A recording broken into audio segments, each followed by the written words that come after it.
त्या पोलीस स्टेशनमध्ये पिझ्झा बर्ग सर्व केलं अशाही आरोप होत आहेत। काल सर्वपक्षीय नेत्यांनी साहेबांची भेट घेतली।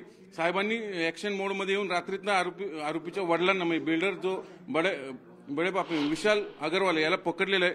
सर आतापर्यंत काय काय अपडेट आहे सांगा। सर्वप्रथम आम्ही आपल्याला स्पष्ट करू इच्छितो की आपण जे म्हणतात की कालपासून पोलीस ऍक्शन मोडवर आले किंवा आजपासून आले, मी सर्वप्रथम सांगतो परवाच सकाळीपासून ज्यावेळी ही घटना आमच्या निर्देशनास आली त्याच वेळीपासूनच पोलीस ऍक्शन मोडमध्ये होता।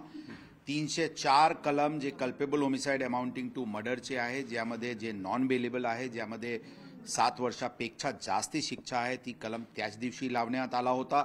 कोर्टाला त्यांना प्रोड्यूस करून आरोपीला ॲडल्ट म्हणून ट्रायल व्हावी याचे अर्ज पण केला होता। कोर्टाने ती अमान्य केली होती। वडिलांवर किंवा पब्सचे मॅनेजमेंटला जे गुन्हा दाखल करण्याची कारवाई पण परवाच दाखल झाली। म्हणून सांगण्याची अर्थ हे आहे की यामध्ये पोलीस ऍक्शन मोडवर प्रथम दिवशीपासूनच आहे। नंबर 2, जे कोर्टाने आदेश दिली त्याच्याबद्दल अपील डिस्ट्रिक्ट कोर्टला कालच करण्यात आली होती। आम्हाला अशा वाटते की आज त्याच्याबद्दल सुनावणी आणि इतर प्रक्रिया त्याच्याबद्दल होईल आणि आम्हाला परवानगी मिळावी, त्यांना ॲडल्ट म्हणून ट्राय करायची यासाठी सर्वोत्तरी उपाययोजना सुरू आहे। जे वडिलांवर किंवा इतरवर गुन्हा दाखल करण्यात आला होता ती तपास क्राईम ब्रांचकडे वर्ग करण्यात आली होती। त्यामध्ये 3 आरोपी काल अटक करण्यात आला होता। एक जे वडील जे परवापासून फरार होता त्यांना आज सकाळी औरंगाबादचे एक हॉटेलमधून त्यांना ताब्यात घेण्यात आलेली आहे। त्यांना तिथे पुण्याला आणत आहे। त्यांना आज पोहोचल्यानंतर जे फॉर्मॅलिटीज आहे ते करून त्यांना उद्या कोर्टात प्रोड्यूस करण्यात येईल। म्हणजे ते 5 आरोपी विरुद्ध जुवेनाइल जस्टिस ऍक्ट तहत गुन्हा दाखल करण्यात आली होती। 3 आरोपीला काल अटक करण्यात आली, 2 आरोपीला आज डिटेन करण्यात आलेली आहे। अटकची प्रक्रिया आज पूर्ण होईल। यामध्ये जे काही जे पोलिसांबद्दल जे आरोप होत आहे त्या विषयावर ऑलरेडी चौकशी आदेशित करण्यात आलेली आहे। आम्ही स्पष्टपणे सांगू की जर कोणी पोलीस अधिकारी या प्रकरणात काही आरोपीला मदत प्रत्यक्ष किंवा अप्रत्यक्ष केल्याचे दिसून आला किंवा काही फिर्यादीसोबत उद्धटपणे वागण्याची प्रकार समोर आली तर अशा प्रकारचे अधिकारी आणि कर्मचारी विरुद्ध सक्त कारवाई करण्यात येईल, ही स्पष्टपणे सांगतो। सर सगळ्यात मोठा आरोपी 15 तासात सुटला कसा, योग्य ती कलम लागली नाही असा आरोप होतोय पहिल्या दिवशी। एकदम ते आरोप एकदम चुकीचे आणि बेबुनियाद आहे। आम्ही रिपीट करतो, यामध्ये 304 IPC नॉर्मली ॲक्सिडेंट्समध्ये फेटल ॲक्सिडेंट्समध्ये 304 चे कलम लावण्यात जातो। या प्रकरणात संडे फोरनूनलाच 304 कलम जे culpable homicide not amounting to murder, ज्यामध्ये गंभीर शिक्षा आहे, जे नॉन बेलेबल आहे, ते लावण्यात आली होती। बेल देण्याची अधिकार कोर्टाला असते। त्या बेल ऑर्डर ऑलरेडी सर्वांचे पब्लिक डोमेनमध्ये आहे, त्याबद्दल टिप्पणी करणे मला संयुक्तिक नाही। परंतु त्या बेल ऑर्डर किंवा जे आमचे ॲप्लिकेशन डिसअलाउ झाले ते आम्हाला मान्य नाही, म्हणून आम्ही ज्युडिशियल रेमेडी एक्सप्लोर करून त्याच्याबद्दल अपील करत आहे। सांगण्याचे अर्थ असा आहे की जे 15 तासात आरोपी सुटला, हे लोकांना याचेवर आक्षेप आहे, याचेबद्दल इक्वली आक्षेप आम्हाला पण पोलीस दलाला पण आहे आणि सुरुवातीपासूनच आक्षेप आमची ज्यावेळी बेल झाली त्याच वेळीपासूनच आक्षेप आहे।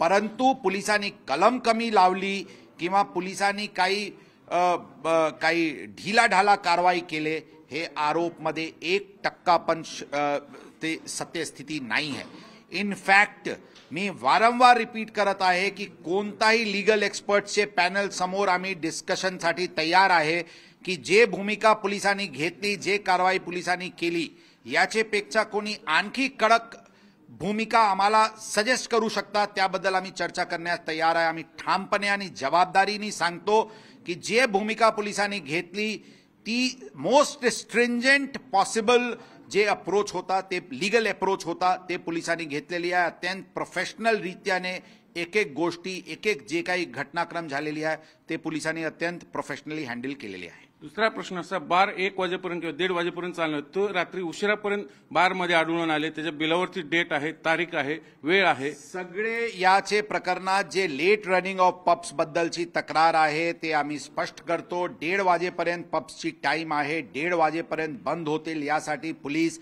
मागचे 3 महिन्यापासून अत्यंत कडक भूमिका घेतलेली आहे.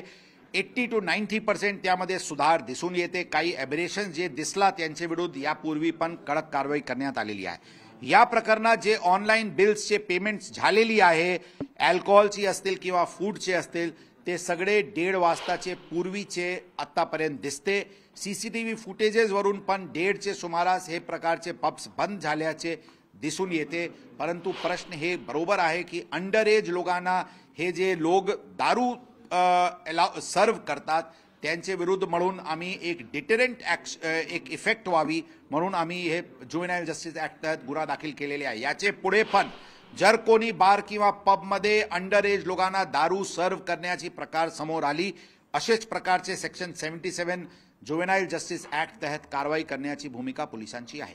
त्या दिवशी येरवडा पोलीस स्टेशनमध्ये ज्युव्हेनाइल आरोपीला पिझ्झा बर्गर सर्व केलं गेलं. एक आमदार आला होता, त्यांनी दबाव टाकला आणि हे कलम लूज केली असं एक आरोप होतो. मी परत रिपीट करतो की पोलिसांनी जी कलम लावली किंवा जे भूमिका घेतली ते जे मोस्ट स्ट्रिंजंट पॉसिबल अप्रोच होता ते घेण्यात आलेली आहे.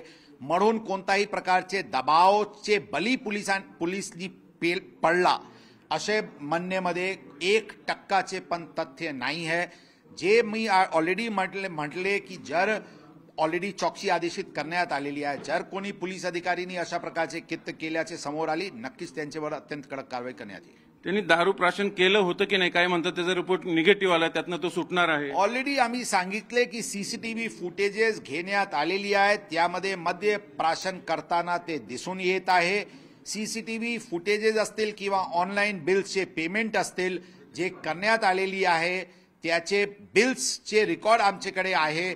48,000 रुपयाचे सुमारास त्यांनी बिलचे पेमेंट एका हॉटेलला, ऑनलाईन हॉटेलला केलेली आहे. ती सर्व रेकॉर्डवर आहे. यामध्ये आरोपी सुटतील अशा प्रकारचे संभ्रममध्ये कोणीही राहू नये. दुसरं असं, आरोपीच्या वडिलांना तुम्ही अटक केली औरंगाबादमधनं, म्हणजे संभाजीनगरमधनं, त्यांना कधी प्रोड्यूस करा, त्यांच्यावर काय कलम लावली ते मी सांगितले. 75 ज्युव्हेनाइल जस्टिस ऍक्ट अंतर्गत कारवाई करण्यात आलेली आहे. आज अर्ली मॉर्निंग आवर्समध्ये त्यांना ताब्यात घेण्यात आलेली आहे. ते त्यांना पुण्याला आणत आहे. ते फॉर्मॅलिटीज कंप्लीट करून उद्या त्यांना कोर्टात प्रोड्यूस करण्यात. दुसरा प्रश्न असा आहे सर, हे जे आरोपी आहेत त्यातले काही ज्युव्हेनाइल आहेत किंवा हे आहेत, त्यांना कठोर शिक्षा व्हावी यासाठी तुम्ही स्वतः लक्ष घालणार, काय करणार? बरोबर आहे. एका प्रकरणाची तपास एसीपी दर्जाचे अधिकारी करत आहे, एका प्रकरणाची तपास क्राईम ब्रांच करत आहे. दोन्हीमध्ये वॉटर टाईट केस व्हावी यासाठी सर्व एव्हिडन्स गोळा करण्याची प्रकार सुरू आहे. स्पेशल काउन्सिल्स दोन्ही केसमध्ये नेमण्यात येतील आणि केसमध्ये आरोपीला कडक ते कडक शिक्षा होईल यासाठी आम्ही पूर्णपणे शेवटचा प्रश्न, गाडी बिना नंबर प्लेटची होती, रजिस्ट्रेशन नव्हतं, तरी ती रस्त्यावर कशी फिरत होती? बरोबर आहे. ती गोष्टी समोर आलेली आहे. आरटीओ डिपार्टमेंट सोबत आम्ही संपर्कात आहोत. त्या गोष्टीवर पण तपास सुरू आहे. हे होते पुण्याचे सीपी अमितेश कुमार सर. यांनी सांगितलं आरोपीला कठोरात कठोर शिक्षा करू, कुठलीही मुलाहीजा सोडला जाणार नाही, जरी मोठ्या हाय प्रोफाईल असला आरोपी. त्यामुळे बघूया आता सीपी आपल्या शब्दाला जागतात की नाही. व्हिडिओ जर्नलिस्ट गणेश कदम सह चंद्रान फुंदे, न्यूज 18 लोकमत, पुणे.